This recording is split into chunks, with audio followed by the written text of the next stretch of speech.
Are back. And if actionable content is what you're looking for, this is the session.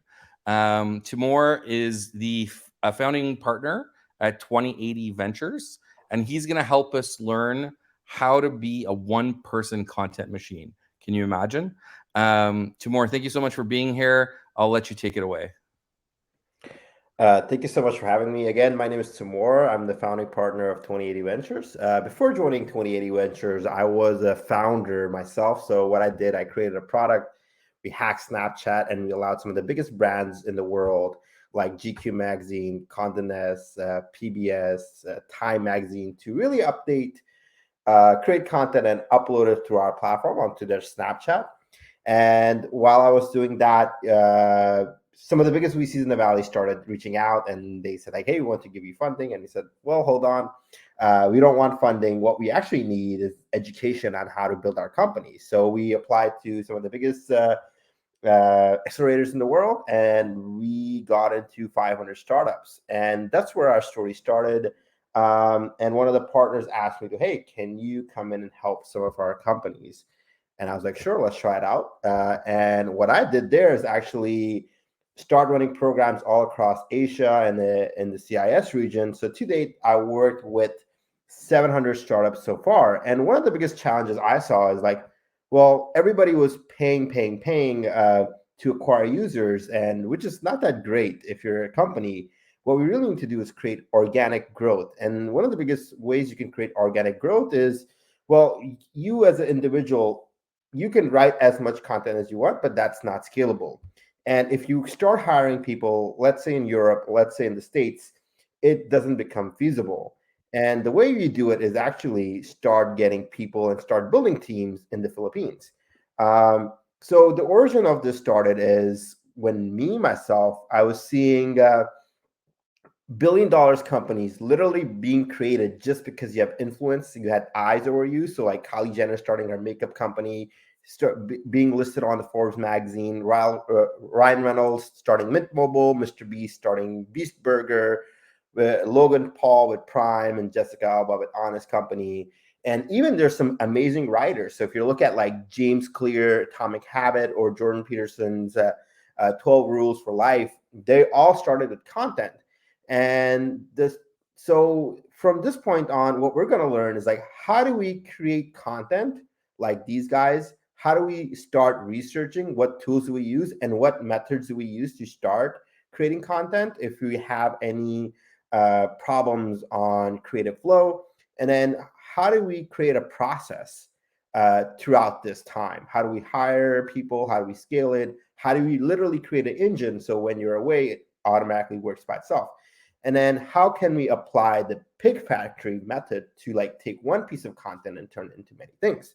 So to how to create content with research tools, right? So the first step always begins with, here's a simple rule. If you don't like reading or watching what you're creating, nobody else will, right? There's no need to overthinking. A lot of times we think like, okay, I need to write this many words. It needs to be this length long. It really doesn't matter. If you genuinely yourself enjoy what you're creating, a lot of people will. And here's the thing, what I learned is whoever out educates their user or whoever out educates their customer will automatically win, right? So you need to be the person always creating content and out educating anybody else. So the research tools, like the easiest research tools that you need to be using is Google.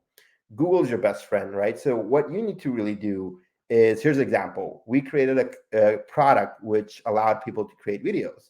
And what we saw is people were creating videos by, so I want to create videos like Gary Vee. So what you do is like, how do you create videos like? And they will automatically give you suggestion.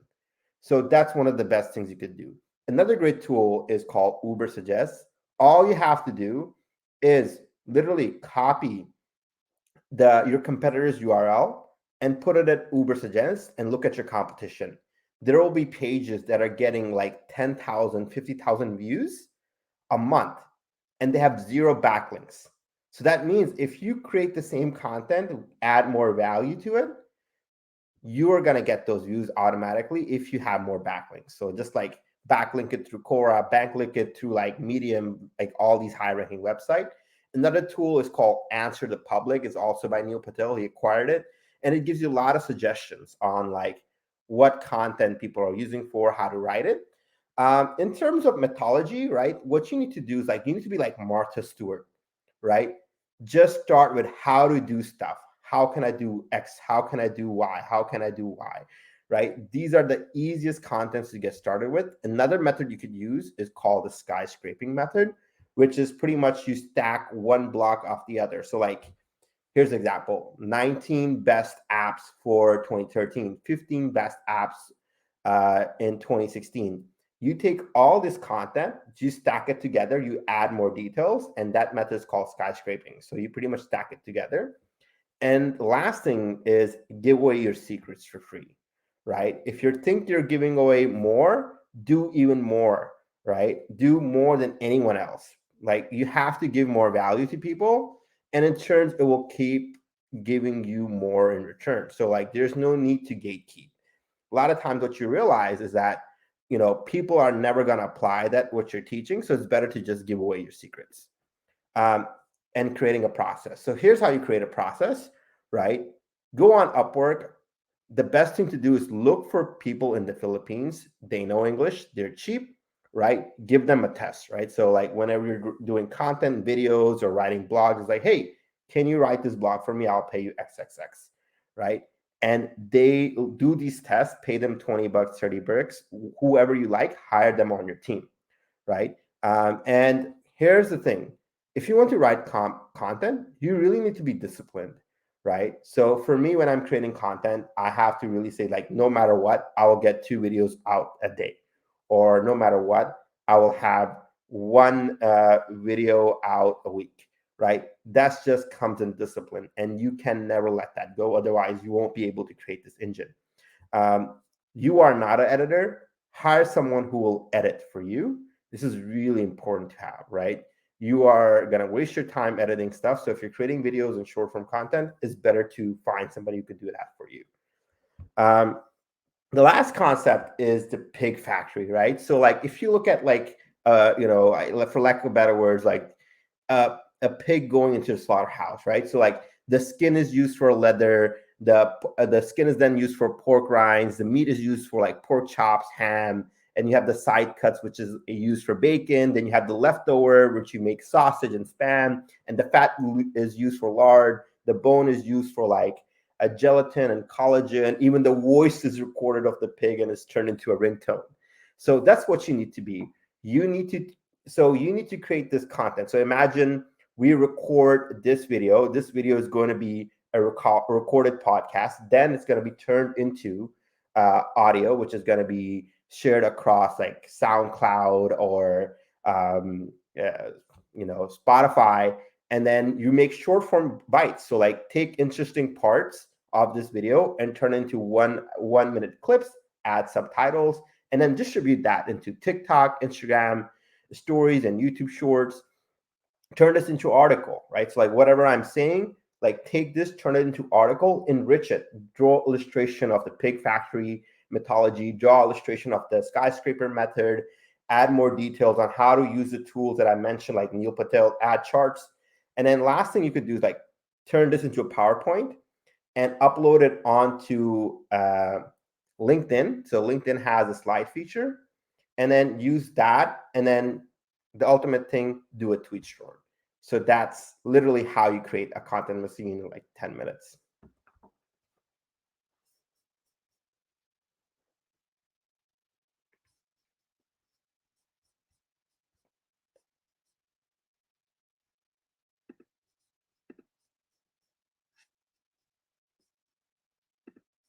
So I think that's it for me. I think, one of the things we need to keep in mind is think of content as a product itself. Imagine like you are Time Magazine. Imagine you're GQ. Imagine you're Bloomberg. Like we create really these great products, but we oftentimes we neglect content, right? So treat content as product itself, and see how you can become like the Time magazine, GQ magazine in your own field. Um, and then I think if you have these methods, right, like writing content that you like, how to enrich and give more value, how to give away your secrets, and then really creating content like a GQ magazine or Vox magazine or even BuzzFeed will do, it will take you like way further than anybody else has ever been. Awesome. Thank you so much. That was very, very enlightening. Um, just give me 1 second here, Timur.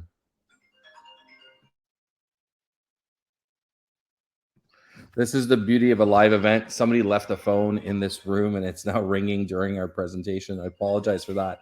But just in the few minutes we have left. So, Tori, our event producer, did a great job. She booked a bunch of similar topics back to back.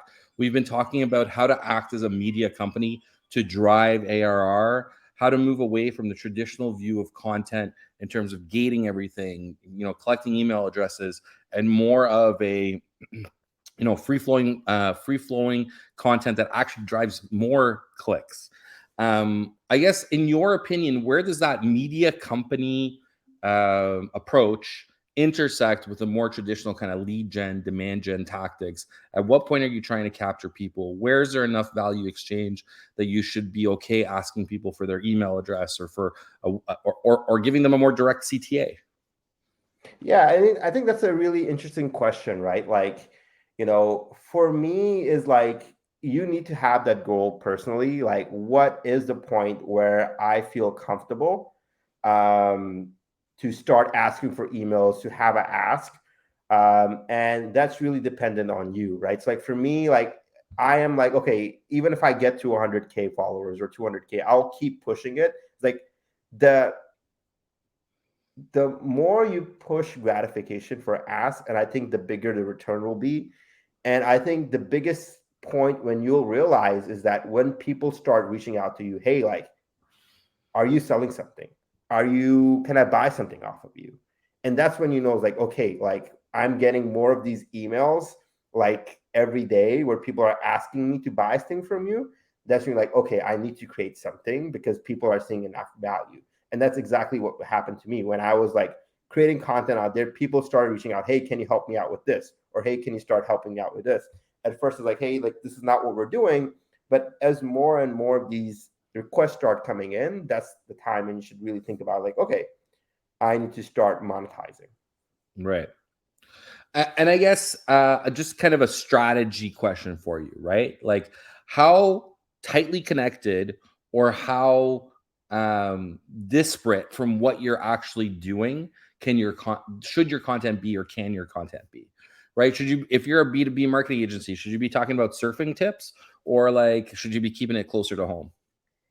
I think it's like really like, what's really important is like people you're actually converting, right? You might get all these followers, right? And we talk about like all these followers, but if they're not adding value and they're not converting, uh, that's what matters at the end of the day, right? Who is your target audience and who is it resonating with?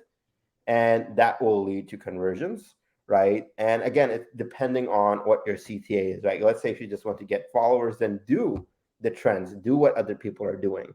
But if you want to get high level leads and start converting, then keep your content where you're going to get those high level people to convert for your products. Awesome. Timur, if people want to get in touch with you, if they want to learn more about 2080, how do they get in touch? I think Matt put my LinkedIn account at the bottom of the chat. So feel free to reach out to me over there, add me. I'm more than happy to answer any questions. And if you just want to say hi and chat in journal, I'm more than happy to do that as well. Awesome. Thank you so much. For everybody listening, LinkedIn is in the chat. Feel free to reach out. We're going to take another quick minute break, a quick 5-minute break. We'll be right back with some interesting insight on LinkedIn ads and some maybe mistruths surrounding them. So stay tuned for that. Thanks, Tim. I really appreciate your time. Thanks for having me.